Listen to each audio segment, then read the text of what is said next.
물건을 담보로 현금을 빌려주는 전당포. 최근엔 전당포의 2030 세대의 이용이 증가하고 있습니다. 전당포를 떠올리면 무거운 공기, 삼엄한 분위기를 풍기는 쇠창살이 연상되는데요. 오늘날의 전당포는 AS 센터를 연상시키는 밝고 부드러운 이미지로 변화했습니다. MZ세대가 이용하는 전당포, 과거와는 어떻게 바뀐 걸까요? 시대의 흐름에 따라 전당포에 맡겨지는 물건들이 크게 변화했다는 것이 가장 큰 특징인데요.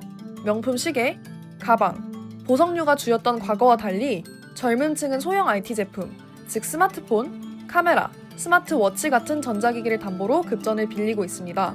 이러한 MZ세대의 수요에 따라 IT 기기를 전문으로 하는 전당포도 생겼는데 이를 IT 전당포라고 부릅니다. 젊은 사람들이 IT 전당포로 향하는 이유는 무엇일까요? 다른 금융기관에 비해서 훨씬 돈을 빌리는 절차가 간편하기 때문이거든요. 보통은 이제 그 서류 제출이라든지 또는 뭐 신용조회 등을 해야 되는데 이런 그 IT 전당포에서는 그러한 어떤 절차 없이 사실 간단하게 그 물건만 맡기고 이제 돈을 빌릴 수 있기 때문인데요.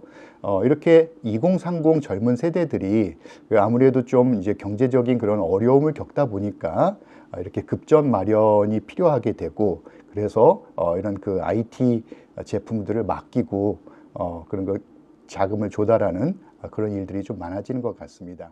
사실은 이게 우리의 어떤 그런 사회에 어떻게 보면 취약한 그 젊은 계층의 경제적인 어려움을 대변해주고 있는 그런 상황이기도 하고 그리고 이런 그 전당포를 이용해서 뭐 나중에 이제 원리금을 잘 상환하거나 큰 문제가 없으면 괜찮은데 혹시라도 그런 이제 고금리에 따라서 나중에 또 이자를 갚는데도 또 부담을 느낄 수도 있겠고요. 전당포를 이용하게 된다는 것은 사실은 간편한 그런 절차의 이점도 있겠지만 사실은 이 전당포의 경우 상당히 높은 고금리를 좀 매기고 있거든요.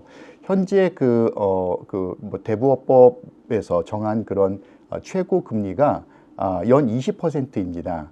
그래서 아무래도 뭐 정상적으로 금리를 매긴다고 하면 20% 이내에서 그 금리가 정해지겠지만 사실은 어떻게 보면 좀 불법적으로 영업을 하는 그런 전당포들도 있을 수 있고요.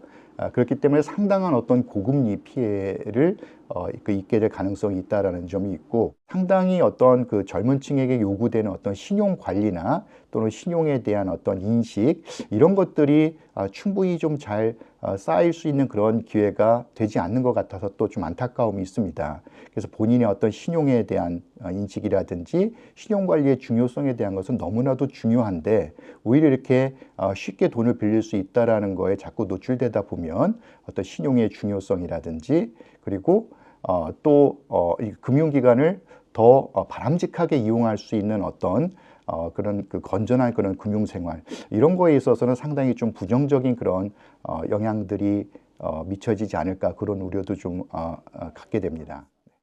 시대의 흐름에 따라 전당포에 맡겨지는 물건들도 변화해 왔으나 전당포는 급전 대출 창구로서 벼랑 끝에 몰린 사람들에게 동아줄이 되어 주었습니다. 2030 세대가 새롭게 찾고 있는 IT 전당포.